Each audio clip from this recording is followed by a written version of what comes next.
Please stop pushing. I can't take this anymore. The concert venue is packed tight. A man behind me keeps pressing into my backside. I'm wearing a miniskirt today with a thong underneath, and it only makes the situation worse. He lifts my skirt and presses himself against my hips. As the atmosphere heats up, someone in front of me slams into me and I stumble back a step. My body stiffens as I feel like something just slid inside me. My name was Mandy Cox, and I was a die-hard fan. I wanted a celebrity to notice me, so I dressed for attention. I wore heavy makeup and made sure nothing about me went unnoticed. My low-cut top revealed a wide stretch of skin, and my chest bounced with every step. I paired it with a miniskirt that barely covered my thighs and sexy white stockings which hugged my legs. But when I arrived, reality hit. The concert venue was packed so tightly I couldn't move, and the crowd swallowed me whole. The celebrity was never going to notice me. I craned my neck and shouted, "Darling, take me." I never imagined that line would draw the wrong kind of attention. Instead of the celebrity, it caught a filthy creep. After I shouted it, I became aware of a man behind me, repeatedly bumping into me. At first, I brushed it off. In a crowd that dense, accidental contact was easy to explain, but the feeling wouldn't go away. Something hard kept pressing against my butt from behind. I assumed I'd accidentally backed into his hand where it rested behind me, so I turned and offered a polite apology.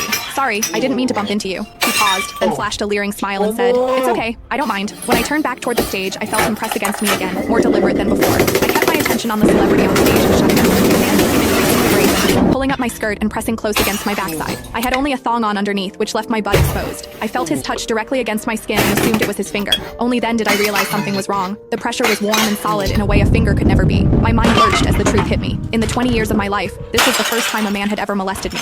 Fear surged through me, sharp and overwhelming, and my body reacted with an instinct to flee. But there was no way to move. The concert floor was packed wall to wall, leaving me stuck where I stood. I drew myself tight, bracing as if tension alone could keep the fear out. As I did, my hips closed around the man's so-called finger, trapping it between my cheeks. An unfamiliar sensation followed, and warmth rose to my face. What confused me was that I didn't recoil from it. There was a muted comfort to it, and against my will, it sparked a faint sense of expectation. The man behind me seemed to take it as a signal. He moved in closer, repeating the motion until the intrusion was unmistakable. I had lived a sheltered life as a college student, and now I was being toyed with by a stranger while surrounded by people. Shame surged within me without warning. I felt the urge to sob, but my throat closed, and my voice deserted me. Worse still, the pressure forced my palms inward and sent a restless, prickling discomfort through my body that wouldn't fit. A quiet, involuntary sound escaped me, and the embarrassment followed instantly. I gathered myself and strained to suppress it, holding it down until my throat tightened. The blaring music and the screams around me drowned everything out. With every eye fixed on the stage, no one was aware of what was happening to me. At the same time, the intensity continued to rise, touching something deep inside me. I bit down on my lip as cold sweat traced my spine. My awareness was tipping back and forth between humiliation and a pleasure I couldn't bring myself to name.